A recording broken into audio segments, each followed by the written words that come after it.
In this video, I'm going to show you the best raid counters to beat 7-star Eevee. The Mightiest Eevee will be appearing in Paldea this upcoming weekend from November 17th to November 20th. And I don't think this raid will repeat the following weekend, so make sure you get your Mightiest Mark Eevee while you can. In addition to the 7-star raid, there will be an event outbreak of Eevees, and I'm not gonna lie, I'm more excited for the outbreaks than the raid itself. You'd assume the outbreaks will have a 5% chance to drop any of the following marks on screen. All of the previous event outbreaks had a 5% drop rate, but this is the first outbreak that you have a chance at multiple marks. So it could be 5% each, but very well may not be. And I think this is kind of cool that you have a chance at 8 different marks because there's 8 different evolutions. As much as people hate on Game Freak, you gotta love that attention to detail. Depending on if you're in Paldea or Kitakami, you have a chance for different marks, so it gives you a nice incentive to hunt in a specific area if you prefer those marks. I can already see the comments now, Game Freak locking stuff behind the DLC. My personal favorite marks I'll be going for is the intellectual mark and the calmness mark. I don't know if I'll have the willpower to go for a marked shiny this event, but I'll definitely want to get my hands on all of these marks. Let's talk about the 7-star Eevee raid. Don't sleep on Eevee because I expect this to be harder than the easiest 7-star we've ever had, hisuian typhlosion. Game Freak never treats you right, typhlosion. What is that? I expect Eevee to be a little harder than you may expect because its base stats are so low.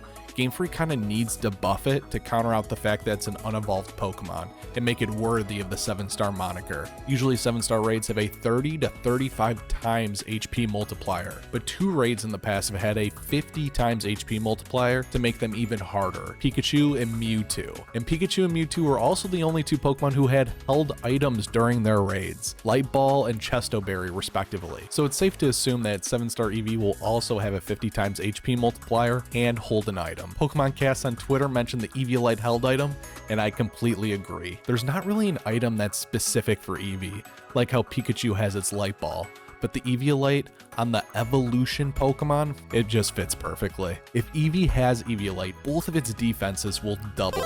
So with buff defenses and the 50 times HP multiplier, I don't think it's going to be easy enough to one-shot like the previous builds. And to make Pikachu even harder, they had the shield go up immediately for the full duration of the raid. So I fully expect that gimmick to return for the Eevee raid. When the shield is up, it slows down the raid dramatically.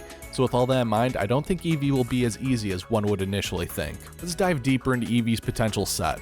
It is confirmed to be normal Tera Type, which is the first time Pokemon has repeated Tera Type, with the previous one being normal Tera 7-star Rillaboom. Eevee will have its hint ability Anticipation, which is irrelevant for us. I know it's a little early for Thanksgiving, but we should be thankful because if it had its other ability, Adaptability, imagine an adaptability boosted, normal Tera boosted, stab boosted Eevee. It would have rivaled the difficulty of 7-star Mewtwo.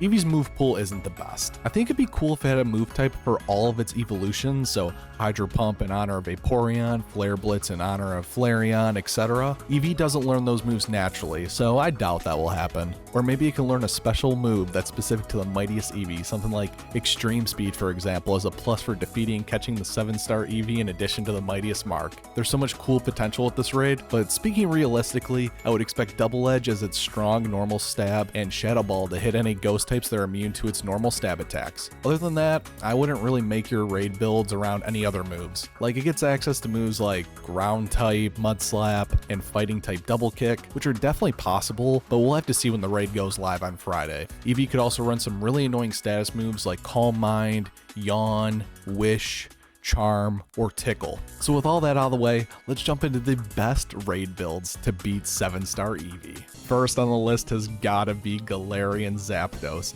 Galarian Zapdos has all of the tools to beat Eevee. If the shield is active for the whole raid, our screeches will not work to lower Eevee's defense.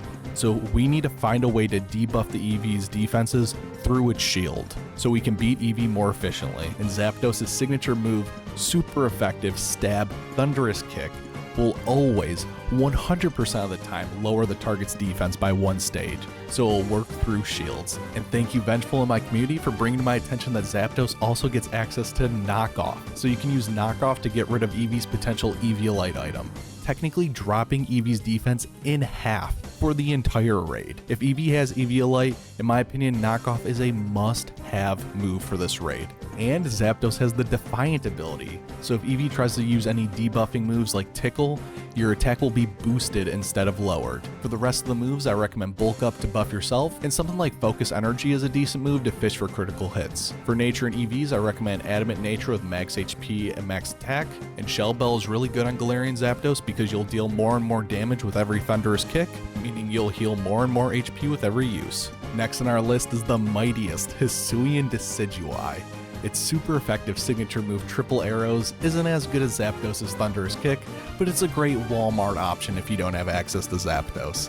Thunderous Kick has a 50% chance to drop the target's defense by one stage and a 30% chance to crit, and technically it can cause a flinch, but you can't flinch a raid boss. For the item, I think the Shell Bell is the best for recovery. For the ability, you can keep Scrappy if this is your mightiest Decidueye, because we won't be taking advantage of its other ability, Overgrow. For Nature and EVs, I recommend max HP and max attack, with the moves Triple Arrows to lower Eevee's defense through its shield, Knockoff to knock off Eevee's expected item, Swords Dance to buff yourself, and whatever last move you'd like. Speaking of knockoff, this next Pokemon does not have knockoff, but it should still be really good.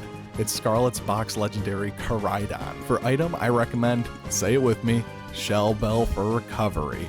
For Nature and EVs, I recommend max HP and max attack, with the moves Collision Course, which will deal increased super effective damage, Rock Smash with a 50% chance to lower Eevee's defense through the shield, and you can have Drain Punch if you'd like, both the Shell Bell recovering your HP. I think it's a little overkill, so you could try something like Breaking Swipe to lower Eevee's offensive output. Without access to knock off the potential Eviolite, expect it to be more of a grind if you use Koraidon. And you know I gotta sneak in a supporting mod in my raid build videos. Supporting in online raids is so slept on.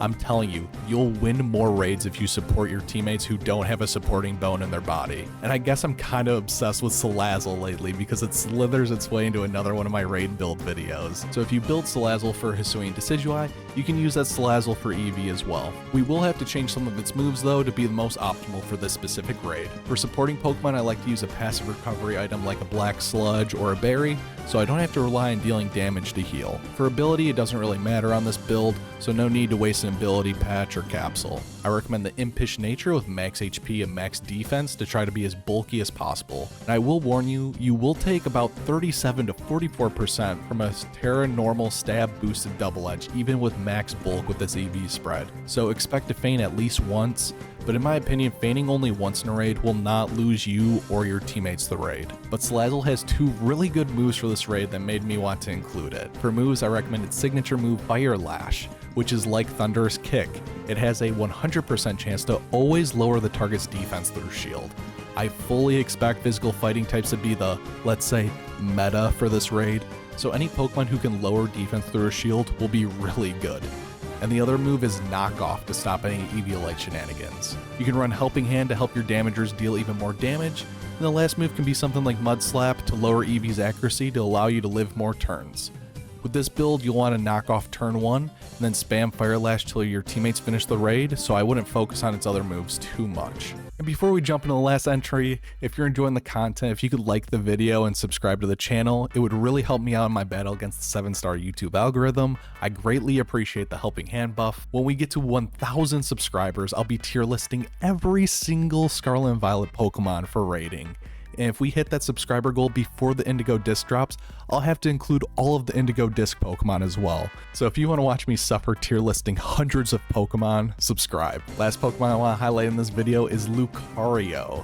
And the reason why I want to highlight Lucario is because it's the best special attacking and fighting type we have access to, so it can take advantage of any supporting Acid Spray teammates. And obviously Acid Spray will be really good for this raid because it can lower Eevee's special defense through its expected shield. So we'd want a special attacker to take advantage of those special defense drops. And unfortunately, almost all fighting types are physical attackers. Lucario's additional steel typing could be really good to resist Eevee's normal Tera Stab boosted normal attacks. Just watch out for a potential dig. For item, you guessed it, the Shell Bell for recovery. For ability, Justified may be the best, but I don't think Lucario's ability will come into play really. For nature and EVs, I recommend a Modest Nature with max HP and max special attack, with the moves Nasty Plot to buff yourself, Aura Sphere is your go-to special stab fighting type attack, and honestly, that's all you really need next to acid spraying teammates. You can run Iron Defense to buff your defenses and make yourself more bulky, Helping Hand to help one of your teammates if they're dealing more damage than you, or even Focus Blast if you like to live life on the edge. There's more raid mons that are definitely viable, Pokemon like Belly Drum Iron Hands,